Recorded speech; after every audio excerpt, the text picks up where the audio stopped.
all the fears that I think people have about hiking ultralight, they're kind of disappearing as the gear gets better. And then, the benefits of it, it's lighter weight. Like day in, day out while you're hiking, you're carrying less, which means you can travel farther.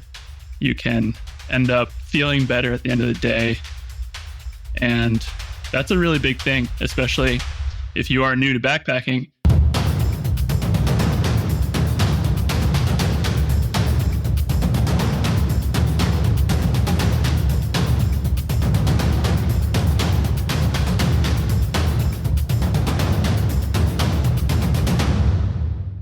So my name is Marcus. I'm a hiking strength and conditioning coach, and I'm founder of fitfortrips.com. You are listening to the Hike Strong podcast. My regular listeners frequently hear me interview hiking and backpacking guides. But today I'm taking a detour to talk to this interesting guy. I was reading an article titled The Best Backpacking Packs for Any Adventure on the Outside Magazine app. So at the bottom of the article, it read, "Meet our testers." Nate Pipenberg was listed. So I thought I would approach meeting him in the literal sense. Nate Pipenberg, welcome to the Hike Strong podcast. How are you? I'm good. Thanks, Marcus. Thank you for having me. Absolutely. Now, I also want to mention that you write a biweekly Ultralight column for Backpacker Magazine, and you are the category manager for Outside Magazine for sleeping bags, sleeping pads, and trekking poles. Is that correct? That is correct. You got it all. Yep. So what's it like, a day in the life of a tester? We can go there. Category manager for Outside Magazine. What the heck is day in the life? Well, the day in the life of a tester is a lot more interesting than the day in the life of a category manager. We have tons and tons of testers, and the testers are the ones who actually go out backpacking, hiking, and use all the gear. So that's great. You do what you normally do, except you do it with fresh new gear that we need to test. And then the category manager side that's the person who is sending all the emails, kind of doing all the logistical business of getting the gear to the testers and then writing the reviews afterwards. So I test gear too, obviously. But yeah, that's kind all of right. So the two. So that requires some credibility. So what is it about Nate that makes him qualified for the job? That's a big one right there. I don't know. My editors might be able to answer that better than I can. No, I think the big thing that I have done, in this life is hike the Appalachian Trail. It's a 5-month hike that was really formative for me because I did it when I was 19 years old. I dropped out of college for a semester, set off in March, hiked until August, learned a ton about myself, learned a ton about backpacking, about the gear that I wanted to carry. It was definitely a learning experience the entire time. And I came out of it with a lifelong interest in continuing to do that kind of thing and a pretty lightweight pack too, which was a nice bonus. So, well, that's a good segue. So, Nate, you're a lot of things. I looked at your LinkedIn page. You're a lot of things, much more than what we mentioned. But I thought I was kind of struggling today with what I wanted to talk with you about. And it just, I don't know, at one point it just clicked and it was obvious. And I think we're going to talk a lot about ultralight backpacking. So let's start with this, okay? So I want you to make your pitch why new backpackers should go ultralight. Oh, yeah, I'd be happy to. Because that is something I'm actually pretty passionate about. Sometimes it can be just hard to be passionate about gear, especially when you use it all the time. But ultralight has this reputation, I guess, of being expensive, of being fragile, of being harder to use, less comfortable. And I don't know, I think maybe there was a point in history where that was true. But with the materials that we have now and the number of brands that we have focusing on lightweight and ultralight gear, I really don't think it's true anymore. Ultralight gear can be really comfortable. It doesn't have to be super expensive. Don't get me wrong. You can spend thousands of dollars on gear if that is what you want to do, but you don't have to. There are brands out there like Granite Gear, 6 Minute Designs that make really high quality gear that does not break the bank. And I think if you kind of take your time, do your research, find the stuff that is more, I guess you could say, beginner friendly in terms of the shelter that you decide on, the backpack. It's really fully functional. You can have a pack with a frame. You can have a sleeping bag that's going to keep you warm. You can have a shelter that's going to keep you dry in almost any condition. So yeah, just all the fears that I think people have about hiking ultralight, they're kind of disappearing as the gear gets better. And then the benefits of it, it's lighter weight. Day in, day out while you're hiking, you're carrying less, which means you can travel farther. You can end up feeling better at the end of the day. And that's a really big thing, especially if you are new to backpacking. Like the physical side of it is a huge thing. Like at the beginning of a thru hike, or if you're just a weekend warrior, like, which I am now, like I know from experience, like if you go on just a couple backpacking trips this summer, like you can really beat yourself up pretty quickly if you're not in trail shape. So just carrying less weight is a great way to counteract that reality. So yeah, huge proponent of trying to keep the pack light whenever you can. Yeah, and we'll get into some pricing. We'll get into some strategies in a bit, but it's one of the reasons why I wanted to cover ultralight, because what I do day to day is I want to mitigate people's issues with hiking and backpacking through training, okay? So physical training. Want to make sure that they can do multi-day trips. They can summit whatever mountain they want to do. And I do that and approach that through a training standpoint. But ultralight is just something else that will complement it. So that's one of the main reasons why I wanted to weave it in. Now, I want you to share what inspired you to embrace ultralight backpacking. But before I do, I want to mention a man named Glen Van Peski. And I know you know the guy. He actually knows you. I've asked him. So he's the founder of Gossamer Gear, which is a functional ultralight backpacking and hiking gear company that provides lightweight outdoor and minimalist gear. Gossamer Gear refers to themselves as the ultralight OG. But anyway, I recently read Glen's book titled Take Less, Do More. And Glen talks about his first backpacking trip with his son. But long story short, Glen and his buddy Reed were heading home from a Boy Scout trip, having just hauled 70-pound packs, and with their young boys carrying 40-pound packs. So Reed had been reading the Pacific Crest Trail Hiker's Handbook by Ray Jardine. So Reed mentions that Ray gets his base weight down to 8 pounds, and they marvel at the idea. And that was Glen's catalyst for tinkering with backpacks and ultimately founding Gossamer Gear. So you can comment on that. You can weave in, what inspired you to embrace ultralight backpacking, anything you want to share about that. Yeah, I do know Glen. Glen is awesome and certainly has more experience with ultralight gear than just about anyone, except maybe Ray Jardine himself. But yeah, I think a lot of us have a similar story. Like, I think it's rare that someone on their very first hike, has done the research or has found the community or whatever it is, bought all the gear that would enable them to have that 10-pound, 8-pound base weight. I certainly didn't. The first backpacking trip I went on, I literally just pulled out my brother's old Boy Scout gear, which, this was in the 90s or the 2000s, because I was teen before I went backpacking.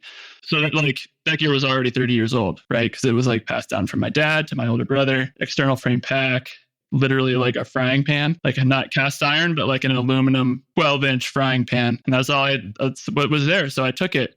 I don't think we used it because my buddy who I went with knew what was going on, and he had like a cookbot. But yeah, I think everyone has that experience of carrying either the old gear that they have or just something that, isn't really purpose-built or modern or what have you. So that was like a 1 or 2 night backpacking trip in Pennsylvania where I grew up. And I knew going into it, I was like, this is the wrong stuff. I wish I had better gear. So, I have that experience like everyone does. And then it really was only a few more backpacking trips before I kind of got that idea in my head of, hey, I could thru hike. I didn't really have any good reason why I thought I could, but I think the Appalachian Trail kind of functions that way for a lot of people. It's not so much like, oh, I've been backpacking my whole life and now this is the next step. It's just like this kind of pie in the sky. Like, you learn about it, you obsess over it, and then you go do it no matter how much experience you have. So for me, I had quite a while between when I decided that I wanted to thru hike and then when I actually left for the AT. And I was in college and I was just, avoiding all the papers I had to write. And instead I was on whiteblaze.net, which was kind of the message board at the time, like a precursor to Reddit. That was just all things Appalachian Trail. And I would just pour over people's advice and stuff like that on that message board. And before long figured out hey, some of these people really don't carry a lot of weight. And that sounds pretty nice, because I never saw myself as a super fit person or a super strong person. So I was like, man, I'll take whatever help I can get, and kind of went down the rabbit hole to the point where when I actually set foot on Springer Mountain, I had that ultralight gear already kind of dialed in and just went for it. Okay, cool. Let's explain to the listeners about base weight, but Sure. let me share a point of reference that John Mackey, co-founder of Whole Foods, said in the foreword to Glen's book. He said about his backpacking base weight in 2001. He said, I could get my base weight, which was pack weight, not including water, food, or fuel, down to only about 12 pounds. I was really proud of that number 20 years ago. Little did I know that I would eventually be able to cut that number in half and not give up any comfort, warmth, or safety. What are your thoughts on that comment that I just read from John Mackey? I think base weights are always an interesting thing to think about. Ultralighters obsess over it. It's sort of your one all-in number to kind of define the gear you're carrying. So I guess I'll start by just like a little background on what it is. Your base weight is assumed to be all of the gear you're carrying minus the clothes that you're wearing and minus your food, minus your water and other consumables, which I guess you could, if you wanted to, you could factor in like your fuel for your stove or something like that. So that's why the base weight is so much lower than a total pack weight. Like you might be carrying 25 pounds altogether or 30 pounds, whatever it is, but your base weight could be 9 pounds, which means then that you're carrying whatever that is, 16 pounds of food and water combined. And the reason people like it is because obviously throughout the day or throughout a trip, your food is going to go down as you eat it. Your water is going to vary wildly. So it's just like your total pack weight is going to be a changing number. Your base weight is going to be a static number. And in terms of ultralight backpacking, there's a pretty commonly accepted definition of 10 pounds or less for your base weight is considered ultralight. And, it's a pretty good ballpark estimate. I always recommend that people don't really obsess over it. If your base weight is 10 and a half pounds or 11 and a half pounds, great. If you're comfortable, if you have a reason for everything that you're carrying, you can justify everything in your pack, you're done. You're cool. There's no magic, nothing magical happens if you get your base weight under 10 pounds. No one's going to give you a certificate or, nothing changes. And, it's just a ballpark. It's a good one to have, I think. You could probably argue that with today's gear and all the advancements we've made over the past 30 or so years, that ultralight has been like a mainstream idea. You could probably say 8 pounds is more realistic, maybe 7.5 pounds for like a true ultralight base weight. So if you're super numbers driven, that's my recommendation. Hit 8 because 10 is super easy now. But, what it all comes down to is comfort. And kind of one of the big truths about ultralight is the lower your base weight is, the more you're going to give up just for each of those little incremental gains. Right. So like just for example, if you go from a 2-person freestanding tent, like an REI Half Dome or something like that, and you switch to what's a popular trekking pole tent right now, the Durston X Mid, you save a lot of weight, like just by that one switch. It's a big purchase, but you save a ton of weight. But then to go from a Durston X Mid to a tarp, you don't save that much weight, but you give up a lot, right? Some people love tarps. I'm not saying a tarp's bad, but you save a couple ounces and you give up a ton of functionality. And then to save even more weight, you have to go to an even smaller tent or a smaller tarp, sorry. And then suddenly like the tarp is barely covering your sleeping bag. If you have rain coming in at any angle, like you have to pitch it differently. You have to do all these kind of things to counteract it. But then you look at your total base weight for that switch and you're like, oh man, I only saved 8 ounces. All of a sudden, like I'm worrying at night that I haven't set up the tarp correctly or whatever the situation is. With pretty much any piece of gear, you hit that point where it's like, okay, I could still save a couple ounces with something else, but all of a sudden it's like, okay, the headlamp you're using is like way dimmer, or, the trekking poles that I switched to are now like more likely to break, or, with every piece of gear, there's that kind of trade-off. And the closer to the really low weights you go, the more extreme those trade-offs are. Okay, makes sense. So what is the price that someone need to spend to get ultralight base weight compared to more of a conventional approach, to packing backpack? That's a good question. It's really hard to answer too. And that's why it's a good question.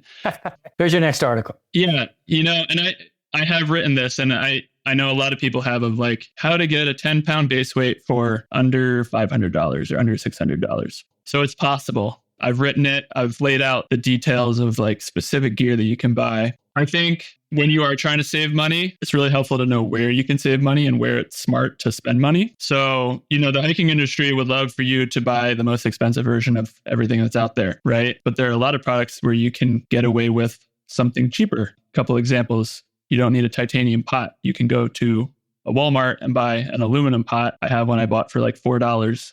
12 years ago. It still works fine. It might weigh a couple grams more than a modern titanium pot, but not a big deal, right?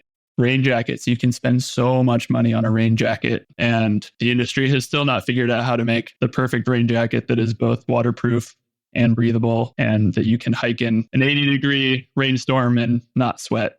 It doesn't exist, but there are some very cheap rain jackets, like any thru hikers are familiar with this one, the Frog Togs Ultralight jacket. You get it in a pack with pair of rain pants as well if you like them, $35 or something like that, maybe less, I can't remember. So there are things out there like that, and there are tons of resources online of like ultralight backpacking setups or gear lists that will include stuff like that.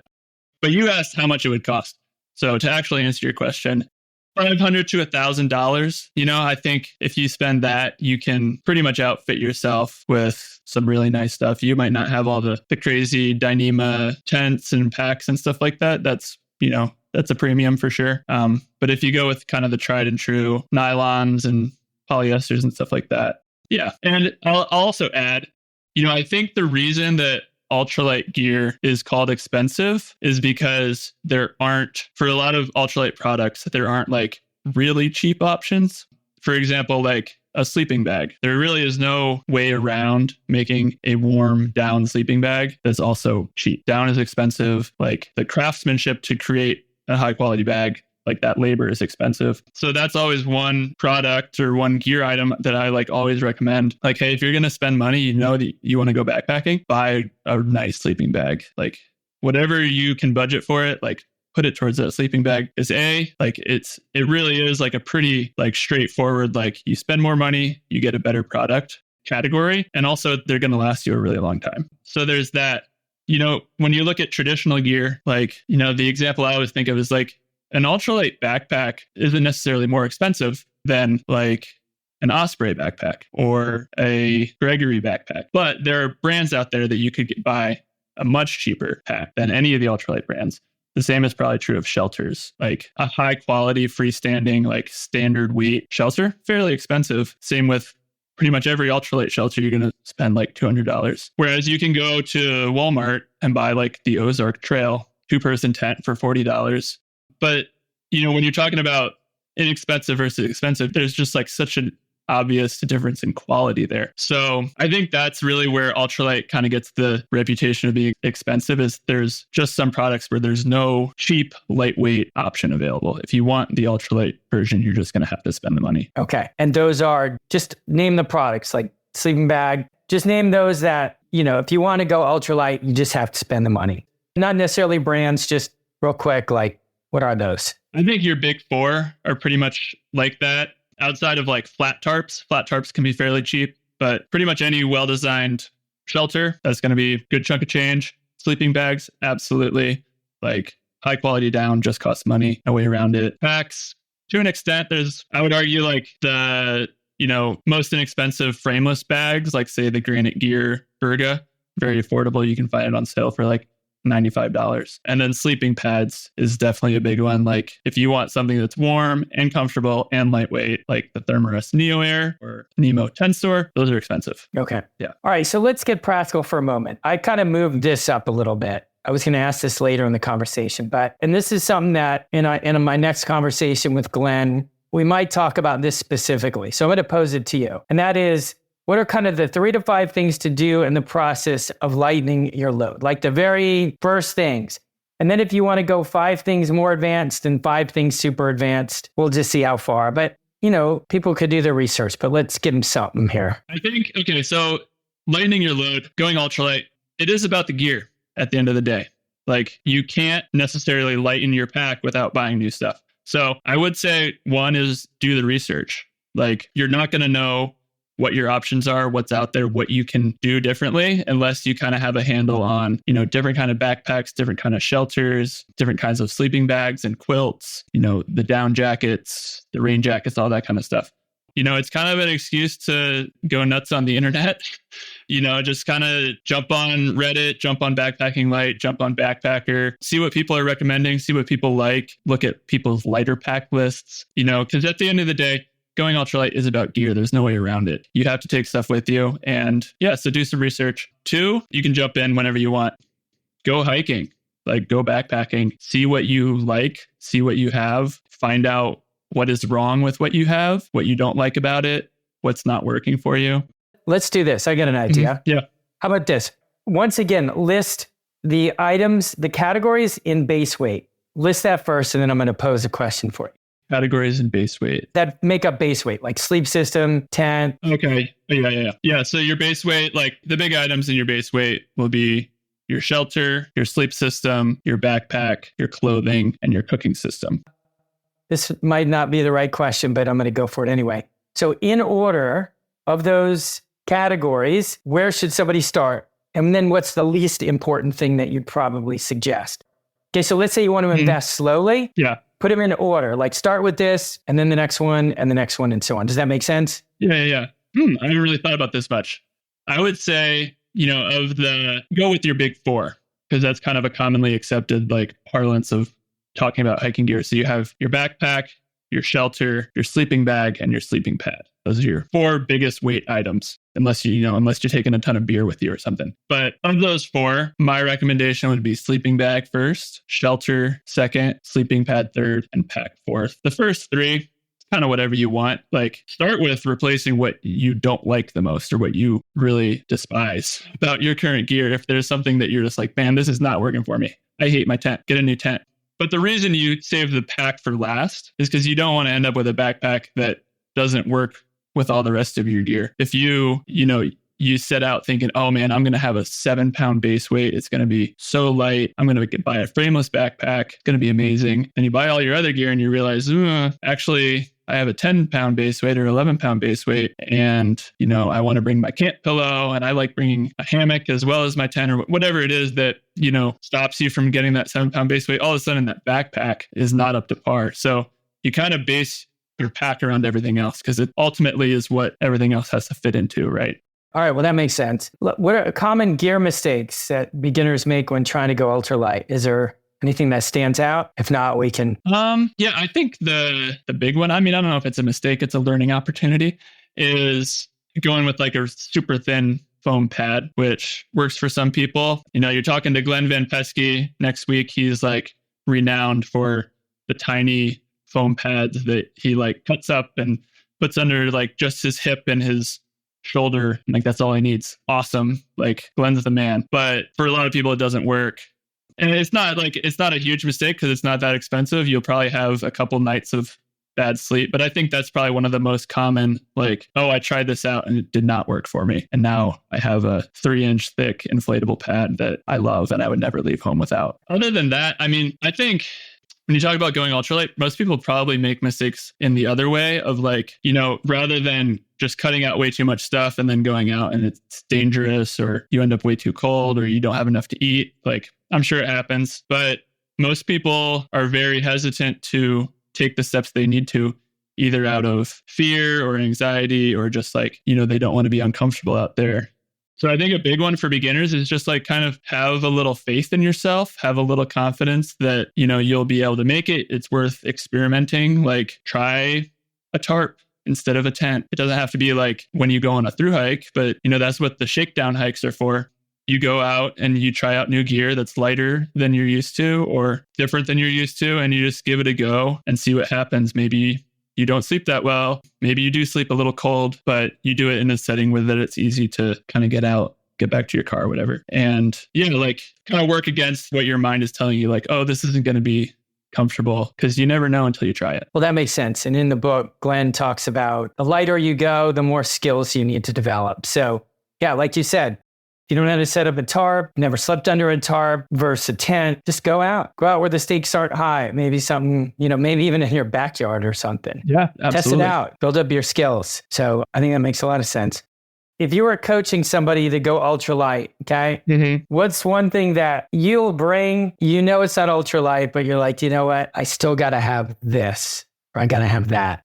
Is there anything that it may go against the code of ethics for ultralight, but you are still going to take it? Mine personally, it's not like a huge ultralight sin. What I bring, mine is a 1/8 of an inch thick foam pad. I don't sleep on it. I find it terribly uncomfortable to sleep on, but I use it for everything else. I put it at night. I put it underneath my inflatable pad. It's like a great non-slip surface. It protects the main pad from sharp rocks or anything that could puncture it. I sit on it at dinner time. It's like a perfect backrest if you find a nice tree to lean up against. In a pinch, like you can do so many things with it. You could cut out a new pair of insoles for your shoes if you needed to. If you're on like a long hike or something. In a first aid setting, I'm not an expert by any means about first aid, but you roll that up with like a trekking pole or something, you have a pretty good splint. That's something that, I learned in a first aid class at one point. So tons of uses for it. I don't know how much they weigh, a couple ounces. Could I go without it? Absolutely. Will I? Nope. It's coming every time. It's just so useful. Okay. All right. Well, then on a slightly different note, what do you find most commonly that people just insist on taking that you believe at some point they'd be willing to just let it go? Especially on, let's say they take it out with them on 2-day experience or a 3-day experience, but you're willing to bet that, they'd rethink it for a 5-day trip. Anything come to mind? I think the big one for me would be extra clothing. I think that's one where like, it really isn't about like, oh, have you bought the right gear? It really is like people are just packing. They're either, a common term is packing your fears. So you think, oh, what if I get all of the clothes I'm wearing wet and I fall into a stream? I need like a fully ready change of clothes. Or people are just used to the way that they live life every day in their house where it's a new day, the new set of clothes. And it's just, hiking is different. No one's out there smelling your armpits. Like you're not going to offend anyone if you smell a little worse, if your clothes are dirty or stained. And after a few days on the trail, like the clothes you're pulling out of your backpack don't smell much different than the clothes that are on your body, whether you've worn them or not. So that one's huge, I think. And that's easily the one that I think people are most resistant to is like, they want the extra t-shirt. They want like a fleece jacket and their down jacket. They want a wind shirt and a rain jacket, or, they want like a pair of shorts and a pair of pants and a pair of rain pants. If you talk to thru hikers, like no one's carrying that much clothes. They have like one set of clothes on their body while they're in motion hiking, and then like their insulation and their rain gear. And that's it. There's like no extras other than socks. Bring a couple pairs of socks. But it's a big way to cut weight too. Okay. Let's segue into fitness.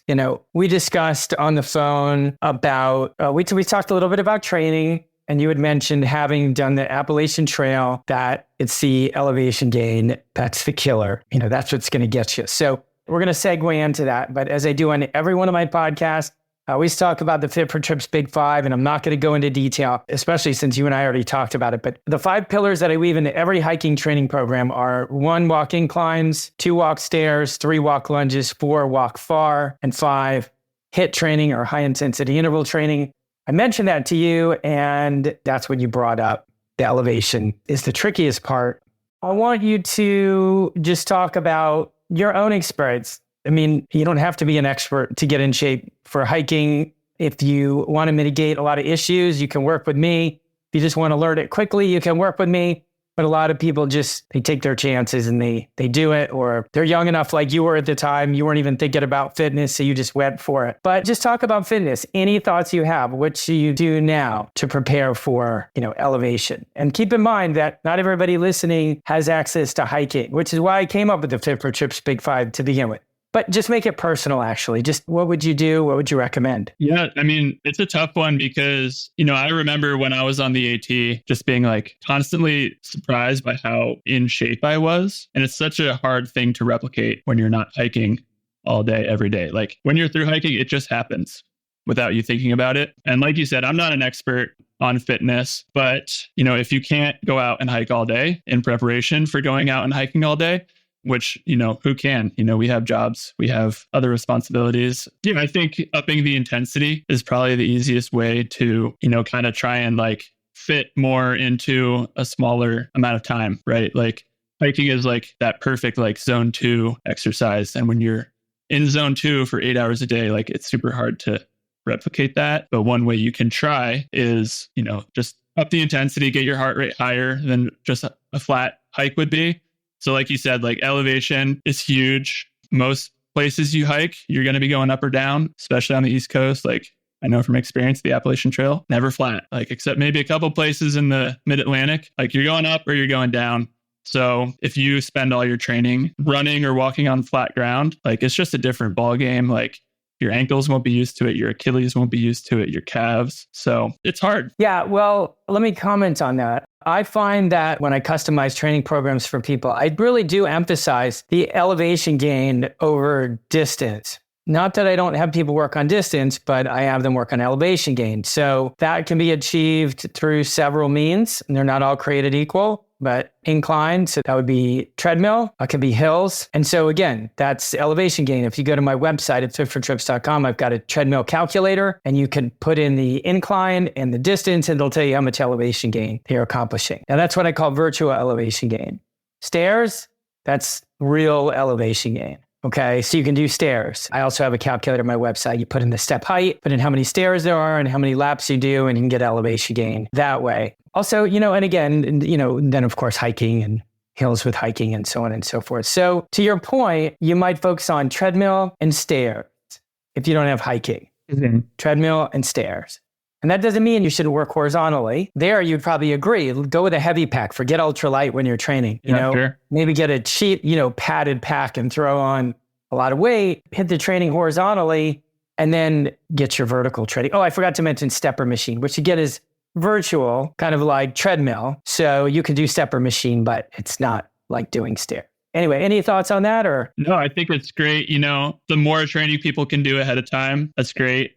And I think having a training plan to follow, like you provide, can obviously help. And plus, it just kind of gets you in the mindset of like, hey, this is like a big trip that I'm planning for. I'm taking it seriously. Like, this is a big goal of mine, which once you get out there, like, you kind of have that experience to like lean back on when things get tough. And I think your point about, upping the intensity is like a really good one. The thing that was going through my mind, I think it's like a quote from Michael Jordan of like, I practiced even harder so that the games felt easier. Like, yeah, like that's a huge mental edge that you can give yourself. Like when I was about to embark on the AT, I wasn't hiking a lot. I was trail running because I knew that like, if I can't hike 8 hours a day in preparation, like running for an hour is better training than hiking for an hour, probably. I could be wrong, but it felt that way to me. And I think like it's true in a couple of different aspects of like, yeah, wear the heavier pack, like wear that weight vest. If you get used to carrying 45 pounds and then you hit the trail and you have 20, wow.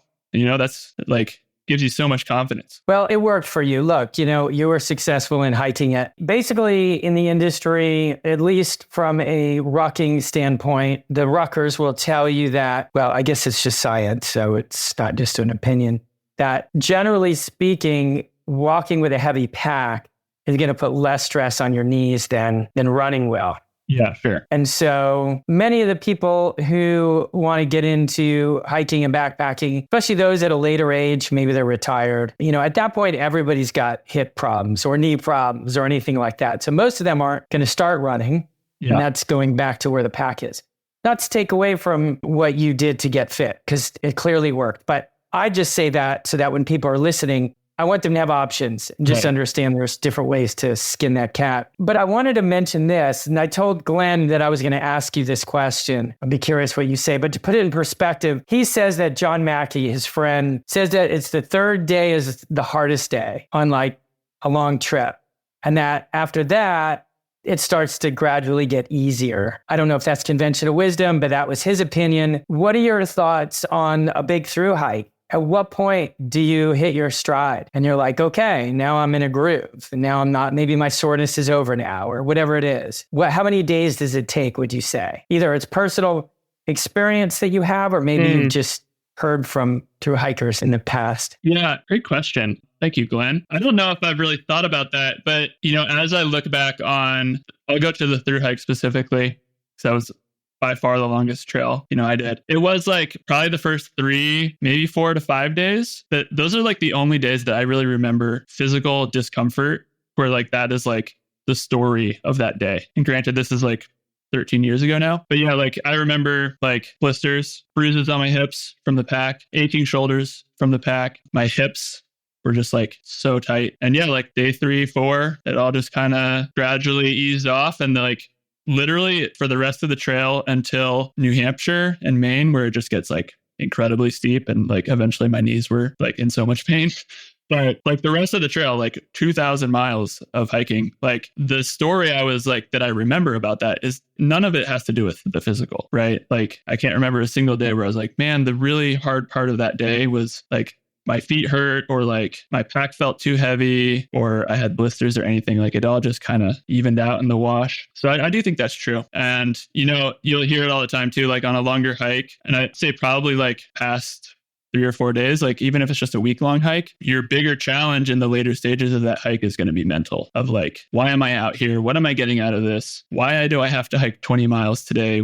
I want to set up camp at noon or whatever your personal struggle is, to find the reason to keep going. Yeah. So I guess in short, yeah, I agree. Like day 3, day 4, that's kind of the crux in terms of physical fitness and physical pain. All right. I do want to mention to people that, with one of my strategies for training people is to really got to mitigate that really issue of being sore and uncomfortable. And so I pride myself on being able to get folks to acclimate pretty quickly on a trail through training. Gear is a little bit different and getting used to that, but in terms of fitness. So it's a strategy that I've honed in on. And so just to share that with the listeners. But I do want to make a segue here. You talked about New Hampshire and Maine, mid-September. So coming up pretty soon. I don't have my flight reservations yet because we got to check the weather. But I'll be doing that Penny Loop up in the White Mountains, that 30-mile hike, 10,000 feet of elevation gain. It's something like that. So we'll be doing that in a day. So I'm really excited about it. But, although I wanted to discuss mostly ultralight, I really think that because of your experience with building trails, I wanted you to explain to the listeners about the difference between the East Coast trails and the West Coast trails, and maybe Maine and New Hampshire are kind of the outliers on the East Coast. Mm-hmm. But anyway, you just roll from there. Well, yeah, I'm always happy to talk trails. So I'm by no means like a trails historian or anything, but I spent a fair few years doing trail work on the East Coast and the West Coast. And anyone who's done that work, even as volunteers, or anyone who's just hiked a fair amount on both coasts will recognize the differences. Like it just underfoot, it feels different. And, I think the big reason is that East Coast trails are older. They are traditional trails. They're kind of legacy trails. You talk about the White Mountains. I don't think this trail's on the Penny Loop.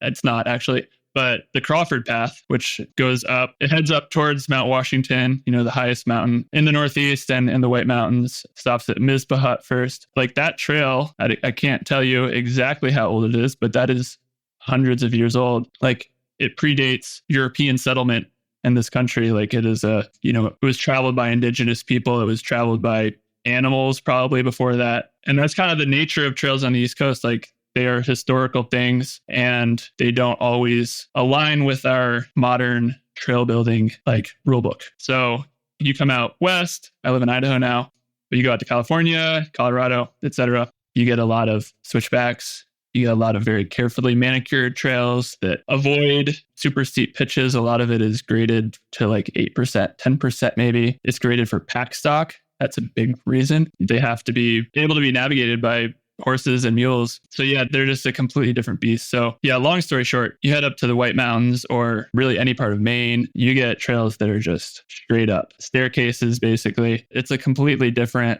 style of hiking. You have to slow down. You have to kind of take it a little easier. Almost everyone who's say through hiking the AT is going to do fewer miles through New Hampshire and Maine just because of how steep those trails are and how tall the mountains are. That combination makes them, very imposing. Yeah. And the difference between the Appalachian Trail, Pacific Crest Trail, let's say Continental Divide Trail, are those the big 3 through hikes, would you say? Okay. Just from a grade perspective, how steep, switchbacks, you mentioned how it feels, how the trail feels.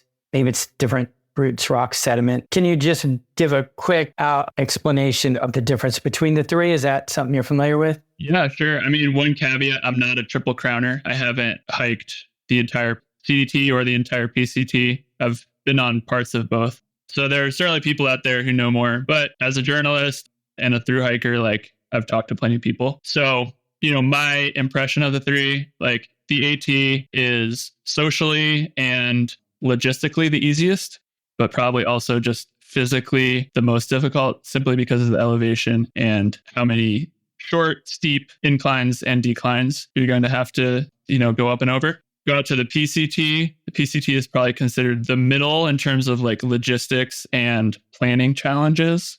It's more remote than the AT, but not as much as the CDT. And there are lots of very long climbs on the PCT, like gaining tall passes in the Sierras, for example, but nothing as steep as on the AT. And then you head to the CDT.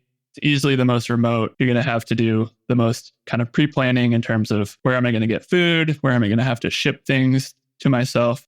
Easily the most remote in terms of other hikers or other people you'll see on trail.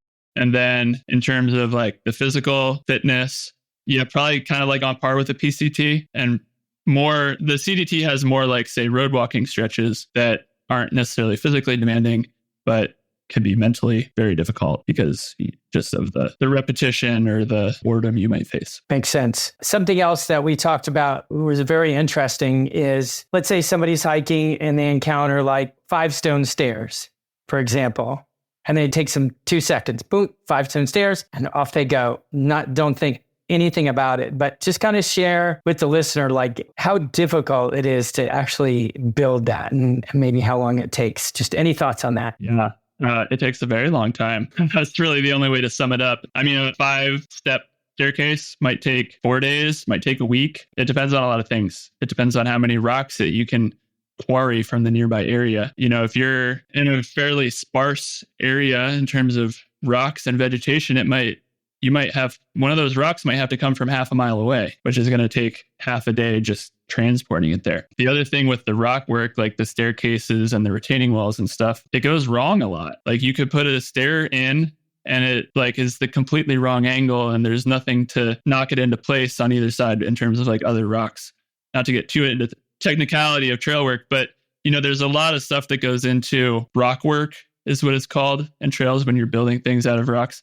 And yeah, it's just very time intensive, especially if you're not experienced. You know, the more experience you have as a trail worker, as a stonemason, the more you can kind of see ahead of time which direction does this rock need to go in place. Whereas if you're not that experienced, you put it in upside down of what you should have. All of a sudden you have to haul a 250-pound rock back out of a hole. Good luck. That's just your day gone, right? Start again tomorrow. So yeah, like I'll always preach like trail building is very hard job, very rewarding, but it is crazy how easy it is. Like even like with my experience having built trails, like you go out somewhere, like you'll walk over things that people took days to put in and you don't even notice it because you're like looking at birds or whatever, you know? So yeah, it's a great job. Very, very rewarding, but yeah, pretty difficult too. 2 more questions and we're wrapping it up, man. Cool. I do want to go back to the Appalachian Trail real quick because you were on a hut crew. I guess just real quickly explain what that is. And then if there's any tips that you have for people who are on the trail related to your experience there to share it. Yeah, totally. So the hut crew that I was on, it's run by the Appalachian Mountain Club, the AMC, which is a big nonprofit that operates pretty much throughout the Northeast, but especially in the White Mountains. And there's a system of, I want to say 7 or 8 huts.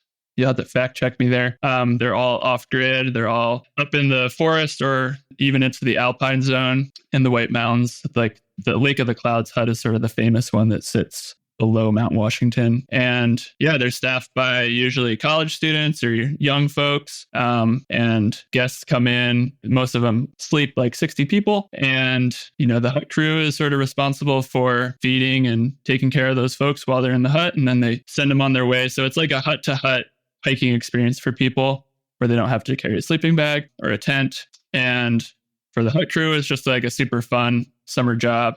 I think the thing that kind of makes it iconic is the crew themselves pack all of the food for all of the guests into the huts. So using these wooden and canvas pack frames, you just like strap boxes of food, like entire frozen turkeys and whatever else you need for the week onto these pack frames, and then just like hike them straight up the mountains. And then people hike by you and, you know, they, how are you doing that? That looks so heavy, etc.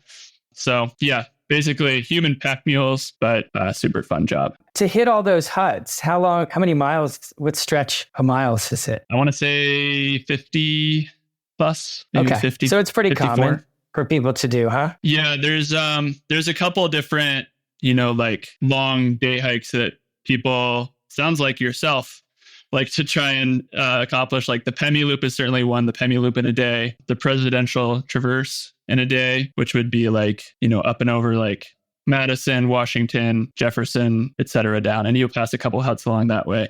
You'll have to excuse me. I can't remember the mileages of all of these, but then there's also the hut to hut, end to end traverse, which would be like from Lonesome Lake to Carter Notch Hut, which would be a very big day. Like, I want to say like 50 plus miles. All right. But it sounds like people might break that up. Those who don't want to camp and they want to sleep in a hut can experience the Appalachian Trail.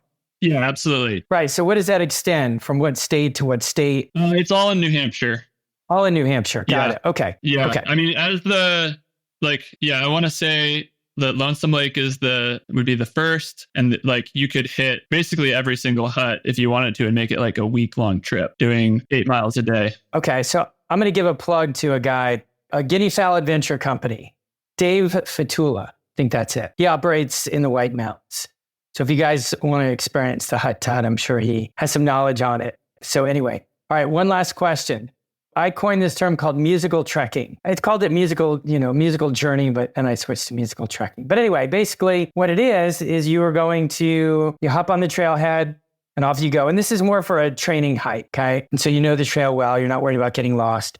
And so you pick a band, pick a musical artist, and you listen to the first song on the first album, and you just go in order. And so you experience the evolution of the band. You hear songs that, you hear not only their hits, but you hear, on either side of the hit, kind of like what people used to do with records or cassettes. So anyway, just as an example, one of the ones I did was The Police. I think they had 3 albums. I think that's right. Anyway, so I'm going to put you on the spot. Give the listeners a musical trekking, like a band that they should listen to that you think would be interesting to listen again. First song, first album, and listen to all the way through. And it's not necessarily that you're going to do this entire thing, in one hike. Yeah. But, you can remember where you left off. And then, when you hike that trail again for training or whatever, you start at that point. Okay. I'm going to go with a band called Dr. Dog for a few reasons. Are you familiar? I'm not, no? But everybody I ask this to always has a band I've never heard of. So that's good. A couple of reasons. They're based in Philly. I grew up in Pennsylvania, so kind of like a hometown band. But they're also just a band that I will always associate with hiking for me. And yeah, like they have such a cool mix of like kind of psychedelic rock, but also like this very nostalgic feel. Like, yeah, you go hike, you listen to some Dr. Dog, you're gonna have that sort of like memory connection of like, oh wow, I remember listening to this song in this place. And I know that because I have that experience. Like there are songs of theirs that I will always associate with certain mountaintops in Virginia or shelters in North Carolina. So yeah, Dr. Dog, check them out. Okay. All right. Cool. All right, man. That's it, my friend. So people can hire you for writing, right? They can commission you for writing. I know you love to do stuff that has to do with the outdoors and the environment, but I guess you'll write about anything if it's interesting. You want to talk about that, or just at least at a minimum share where people can get in touch with you? Yeah. So it's true. I mean, I am a writer for hire, you could say. The bulk of my work is as a journalist. So, that's for publications, whether that's outside or newspapers, magazines, online publications. If you want to check out my work, I do have a website. It's just my last name.com, Pipenberg.com. It's just sort of a portfolio. Pipenberg. Not the easiest name, I know. Yeah, so that's just like a little writer portfolio, but you can read some of my most recent work there. Yeah, but writers, especially freelance writers in this day and age, we're always open to new work. So copywriting, editing, copy editing, like most of us kind of, have our hands in many little pots, and that's the way it works. So yeah, I'll work for brands, I'll work for websites, journalism, all of it. Excellent. All right, man, that was a lot of fun. Absolutely. I am always grateful for your time, my friend. Let's stay in touch. And thank you so much for, sharing your experience. And what I always hope is that when people listen to this, it gives them some kernel of confidence, to get out on the trail, get out of your comfort zone, try something new, try a new destination. Maybe you're excited about Ultralight and you think, wow, that's just another opportunity to get out and experience the trails differently. I hope you listeners will take something away from this. So my friend, Nate Pipenberg, it's been a pleasure. Thank you, sir. Yeah, absolutely. Likewise. All right, buddy. Thanks, Marcus. Take care. Bye. That concludes this episode of the Hike Strong podcast. I'm committed to keeping all of the episodes for free. All I ask is that you subscribe to the podcast and leave a review. And don't forget to share this podcast with your friends. My goal is to build a vast community of hikers with the confidence to crush any local or global trail. I hope you will join me in this endeavor. So until next time, train, hike, repeat, and as always, I'm here to support you